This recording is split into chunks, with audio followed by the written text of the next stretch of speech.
¿qué vamos a hacer? O qué, más bien, ¿qué va a hacer usted con el ex ministro de Haití, Claudette Joseph, quien dice que usted es el vocero a nivel internacional de esa nación? Y sobre todo que usted no conoce nada de la crisis social de ese país. Y sobre todo que nos hables un poco de la preocupación de nosotros los dominicanos con la situación en la frontera. Gracias, no tengo comentarios sobre esa persona. Lo tendremos que escuchar por tweet y de lejos.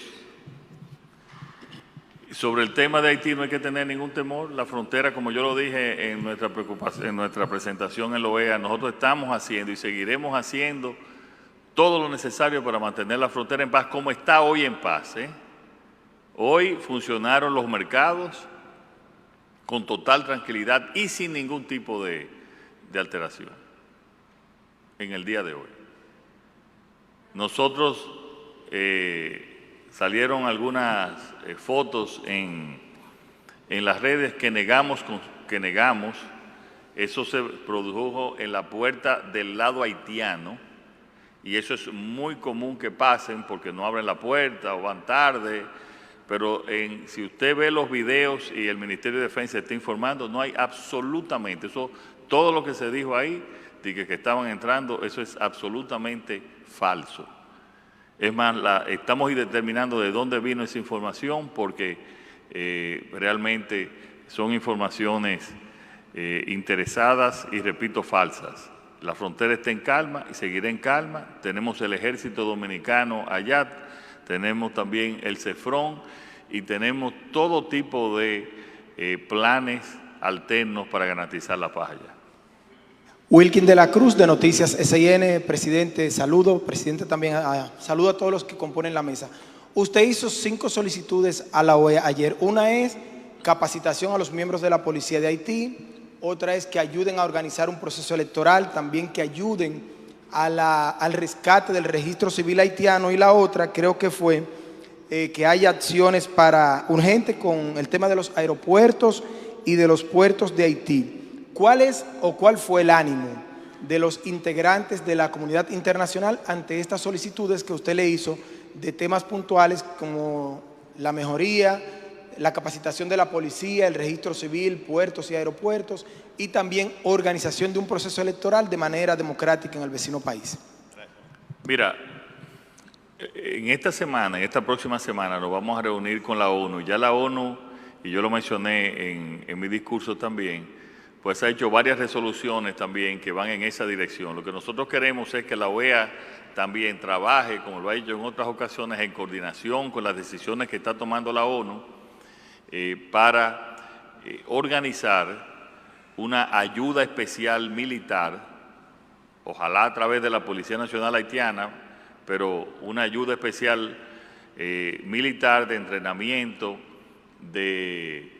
en todos los órdenes. Ojalá que el gobierno solicite una ayuda, y no lo entiendo cómo no lo ha hecho el gobierno haitiano, solicite una ayuda especial, como lo ha realizado en otras ocasiones, para poder pacificar ese país. Evidentemente que para hacer elecciones o para entregar el registro civil que ya estaba trabajando la OEA anteriormente, se necesita pacificar ese país. O sea, el primer paso es el paso que dije ayer y que dije hace un año en la ONU. Haití necesita pacificarse y parece ser, y ha pasado un año, de que los haitianos no han sido posible de lograr el consenso y el entendimiento y la paz entre ellos. ¿Y quiénes son los que están sufriendo ahora mismo?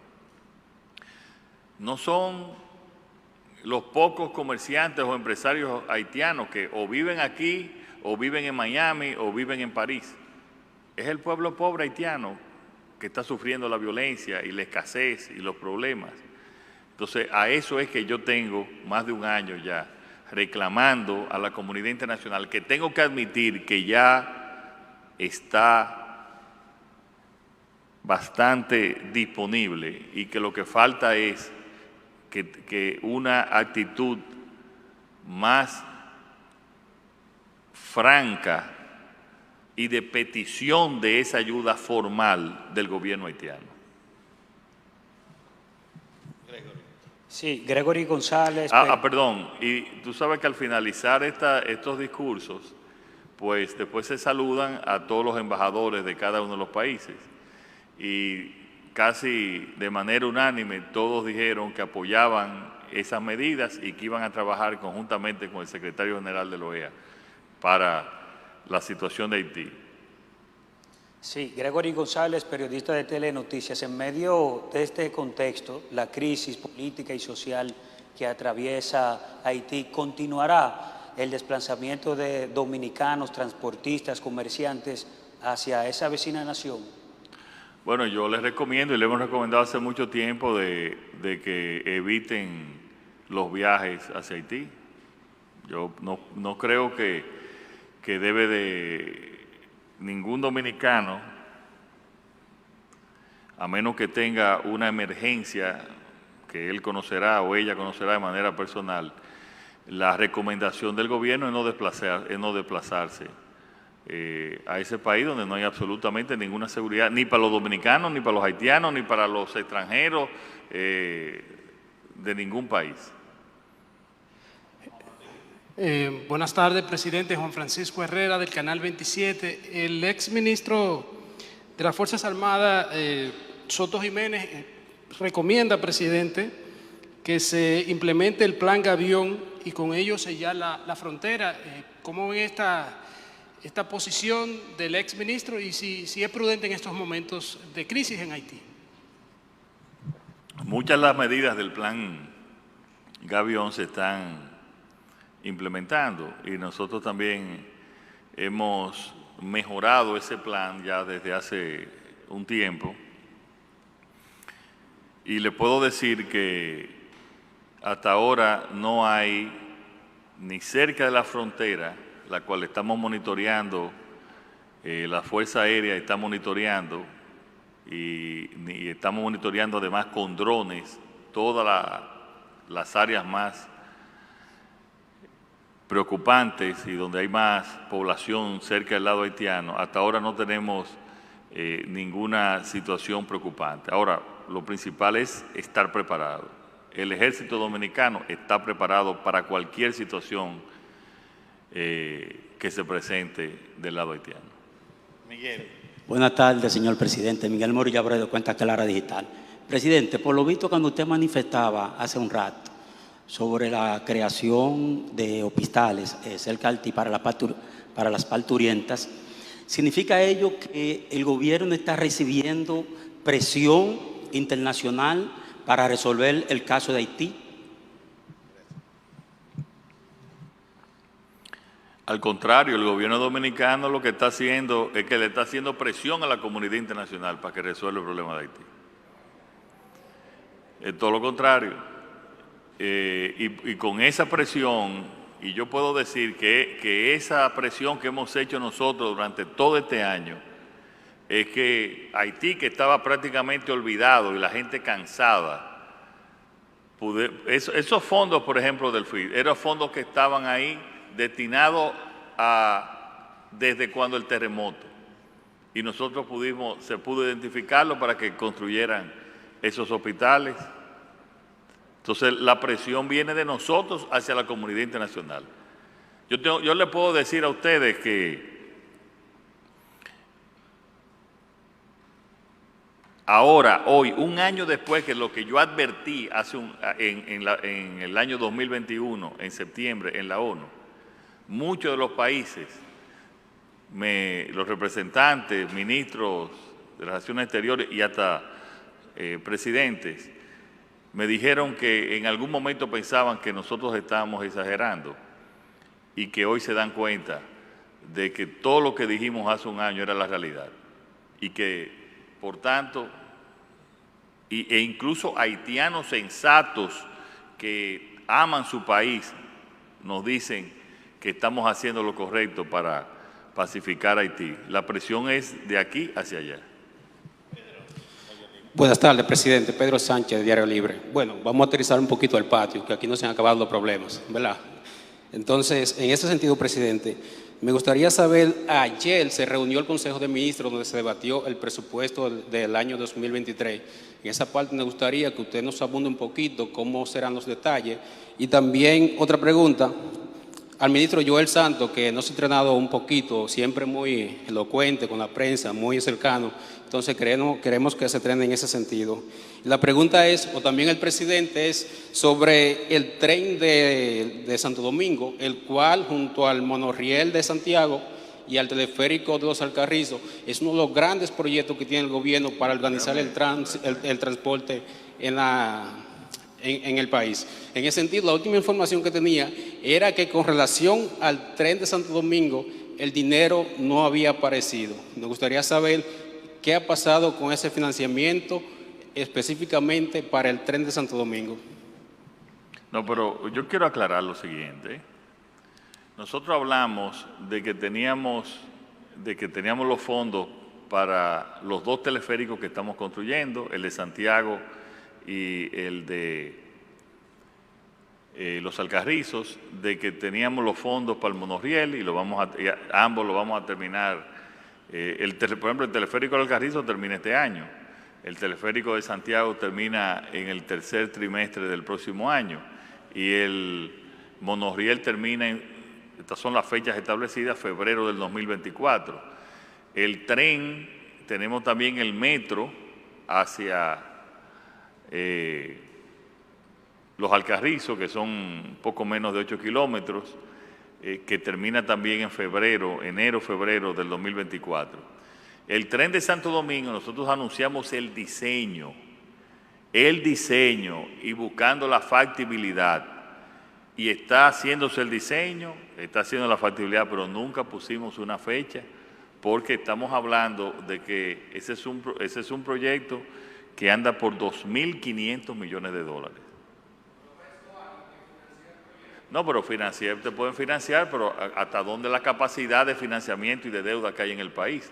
Porque nosotros hemos sido un gobierno que hemos continuado todas esas obras, que hemos hecho todas esas obras, pero que mantiene el mismo nivel de deuda en relación con el Producto Bruto Interno. No hemos aumentado el nivel de deuda en este país, aun cuando en esta crisis la mayoría de los países lo han aumentado hasta en un 20%, y nosotros no lo hemos hecho y tenemos que mantener también una disciplina. Yo sí coincido contigo de que ese es uno de los proyectos más importantes de transporte del país. Y Joel le va a poder hablar de cómo se sigue trabajando en el diseño de lo que se llama ese tren urbano en términos técnicos y económicos. Y sobre el presupuesto, la vicepresidenta presidió esa reunión porque había que hacerlo, según la Constitución, que hay que presentar el presupuesto para el 1 de octubre. Sí. Bueno, primero, buenas tardes. Un placer estar con ustedes, mis amigos de siempre, ¿verdad? Bueno, la realidad es la siguiente. Yo creo que el presidente explicó de una manera muy expedita la situación, pero yo sí quiero recordar algo, y son dos temas fundamentales. Uno es que siempre tenemos que hacer un balance entre el equilibrio económico y la importancia de los proyectos. Y los proyectos se van realizando de manera escalonada. ¿Por qué? Porque en la misma factibilidad de los proyectos tú tienes que integrar lo que es el teleférico de Santo Domingo y el tren de los Alcarrizos, para entonces ir al siguiente paso, que sería pues tu pregunta sobre el tren de Santo Domingo, que además, como el presidente mencionó, pues requiere de primero una planificación, tanto presupuestación y segundo paso, pues obviamente la factibilidad del mismo, para entonces proceder con una ejecución de un proyecto que sería trascendental para lo que es el tránsito y la vida diaria de los dominicanos, porque eso yo quiero recordar. Todos estos proyectos de movilidad tienen como principal objetivo la mejoría de la calidad de vida de los dominicanos, que ha estado muy presente en la estrategia que ha diseñado el presidente Abinader y el gobierno dominicano en este periodo. Presidente, usted me lo permite con relación Consejo de Gobierno que celebramos anoche, pues ahí se presentó como un requisito el anteproyecto de ley de presupuesto para el año 2023 ante todos los ministros en ese Consejo de Gobierno, porque debe ser presentado, si Dios quiere, el 29-30 de octubre, ya es la fecha límite para presentarlo al Congreso y entonces que sea aprobado. Anoche se aprobó frente a todos los ministros y directores del gobierno y entonces pues se va a presentar al Congreso Nacional el 30 de octubre. ¿Perdón? Sí, el monto es de 1.240.000.000.000 de pesos. Ese es el monto total. Bien. Sí. Buenas tardes, señor presidente, vicepresidenta, Paliza y Joel. Presidente, recientemente, y retornando brevemente a la frontera, el Instituto Duartiano se quejaba de que la verja perimetral, la construcción, camina a paso de tortuga. Y por otro lado, ¿cómo se está preparando el gobierno para la amenaza que representa Fiona en estos momentos? Sí, mira, la verja perimetral va a estar en el tiempo definido para el año que viene. Esta parte de la verja perimetral, que son unos 55 kilómetros en las áreas más de mayor peligrosidad. Y después ya subimos la licitación para la verja ya o parte del área que va a completar unos 200 y pico de kilómetros, que tiene que ver mucho con una parte tecnológica y de una serie de combinaciones entre física y tecnológica.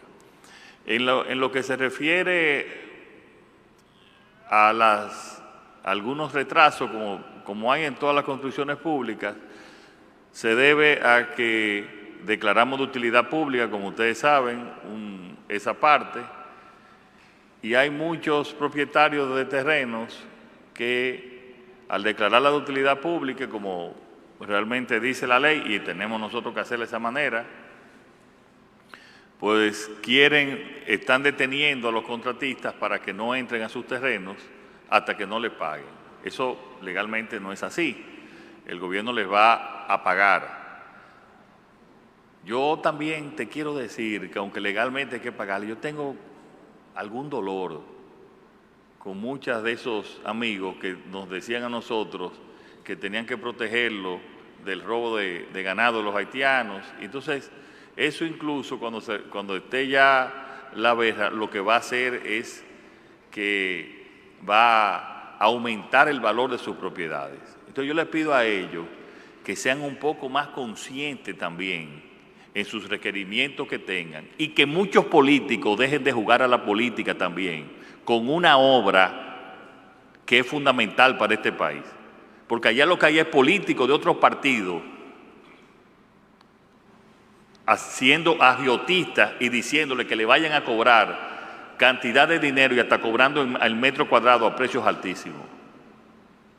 Aquí tenemos también que ser y tener un sentido de dominicanidad y nacional. Además, es inteligente para ellos que hayan una verja protegiendo sus propiedades en vez de parar esa construcción.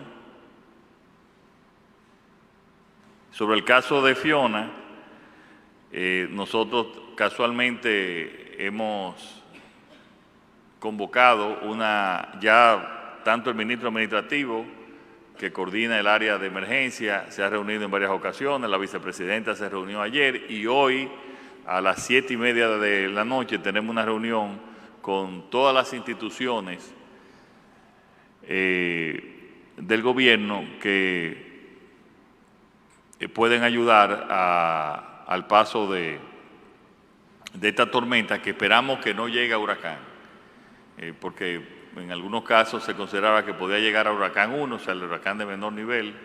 Lo que sí le puedo decir al pueblo dominicano es que, según lo que luce hasta el momento, ustedes saben que esto son cosas cambiantes, pero lo que luce hasta el momento es que va a haber mucha agua. y obviamente esto va a crear situaciones de crecimiento de los ríos, de las cañadas. Se están tomando las medidas del lugar y el gobierno en toda su extensión va a actuar para tratar de minimizar cualquier riesgo en todo el país. Señoras y señores, si el presidente así lo precisa, culminamos esta sesión. Perdón, Joel quería agregar algo de... Yo quiero agregar algo que el presidente ha puntualizado en diferentes ocasiones, y es sobre el tema del muro. Tampoco podemos mirar el muro como un fin en sí mismo. El muro es parte de toda una estrategia alrededor de la frontera, que incluye el muro, pero que también incluye el llamado muro económico, que el presidente también en otras ocasiones ha mencionado. ¿Y de qué hablamos? Hablamos de desarrollo fronterizo y de proyectos de inversión que también fortalezcan lo que es la frontera.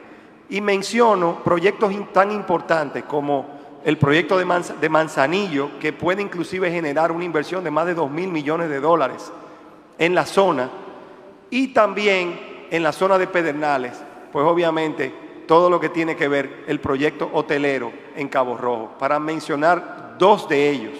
Pero también hay otras iniciativas privadas que se han estado impulsando para desarrollar económicamente la frontera y que también, como he mencionado, pues sirva de un muro económico. Y además que eso nos ayude también a garantizar la seguridad para esos proyectos. ¿Perdón? Una tragedia, lo dijiste, una tragedia. Un caso, una persona que según los informes que tenemos no tenía ningún expediente, no tenía ninguna... y una tragedia que esperamos, como todo lo que pasa en este gobierno, que se investigue con toda la transparencia y realmente se le dé a conocer a la población.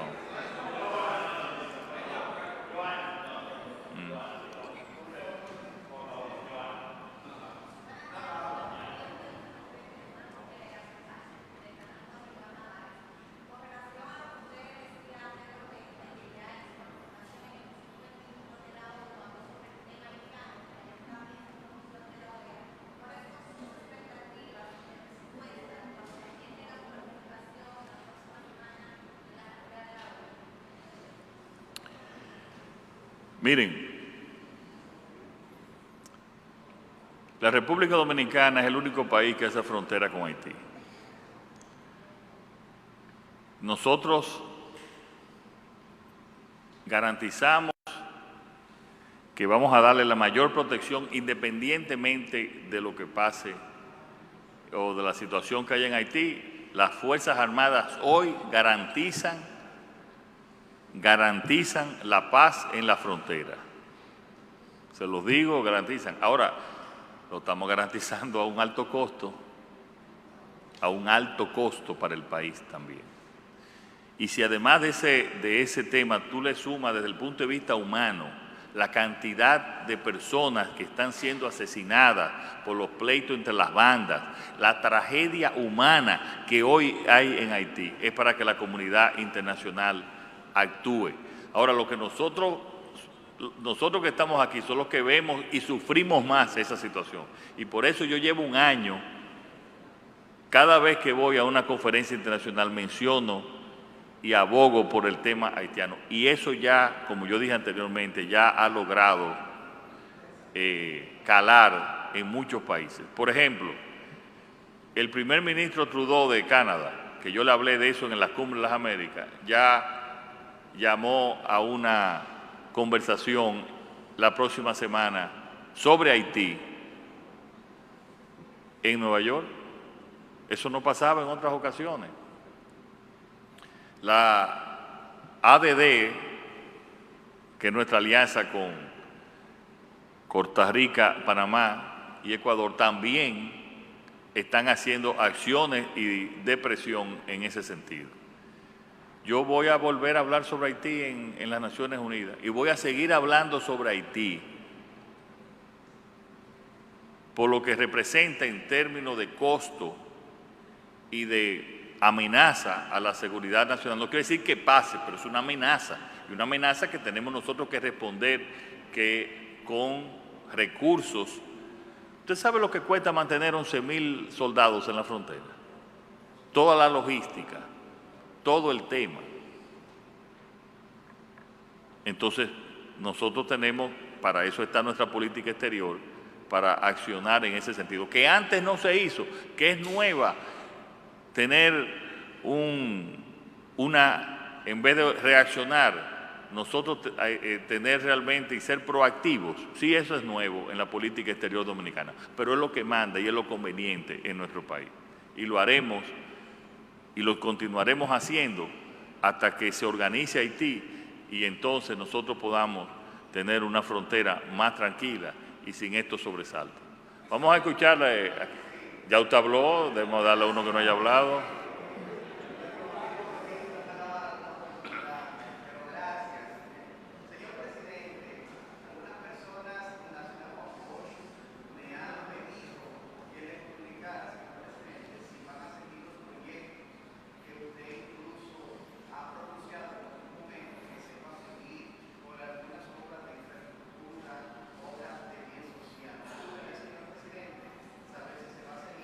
No, pero yo quiero aclarar algo, porque yo creo que el que te habló de la ciudad Juan Bosch, no sé si vive en la ciudad Juan Bosch, porque hoy mismo, hay cantidad, se está construyendo prácticamente un 30% de lo que hay construido. Lo que sí, ahí voy, lo que sí hay que decir era que mientras se construyeron los apartamentos anteriormente, no se estaban construyendo ni las infraestructuras de vida, y Joel va a hablar sobre eso porque está bajo su ministerio, ni siquiera incluso lo que tenía que ver con el tema del agua. Y habían problemas también hasta con las escuelas que se estaban construyendo. Apenas podían tener la mitad de los estudiantes que ya vivían en la ciudad de Juan Bosch. Entonces había un problema de infraestructura que es que estamos atendiendo ahora. Pero la construcción ahí en la ciudad de Juan Bosch y en todo el país está a niveles récord. Sí, la realidad es que dentro de las prioridades que el presidente pues ha trabajado está. Y yo quiero resaltar algo de manera general, porque es una característica que este gobierno ha tenido, y ha sido la continuidad de Estado. Una continuidad de Estado que está reflejada en diferentes proyectos, no solamente en Ciudad Juan Bosch, pero obviamente Juan Bosch ha sido uno de ellos. Menciono también la presa de Monte Grande como otro ejemplo de continuidad de Estado. Entonces, en ese sentido, se ha puesto mucho énfasis en la continuación de las obras de Ciudad Juan Bosch, que incluye la continuación de las calles, la salida hacia la Mella también se va a continuar. De manera concreta, podemos mencionar el hecho de que hace 3 semanas se inauguró lo que es bueno, para utilizar el término botica, pero la farmacia de entrega de medicamentos. Eso fue hace unas 3 semanas.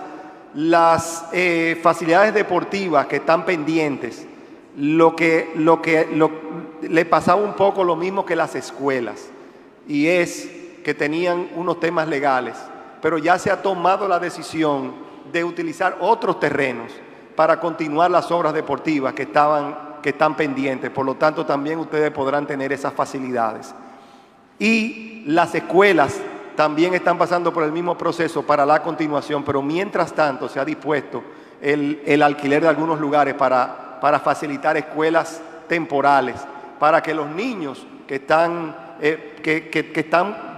pendientes de inscribirse en la escuela por el problema que había en el pasado, que el presidente muy bien mencionó, pues obviamente pues también se pueda continuar trabajando. En términos generales, la ciudad Juan Bosch, este gobierno terminará realizando el sueño de que Ciudad Juan Bosch sea la modelo que debió haber sido desde el principio.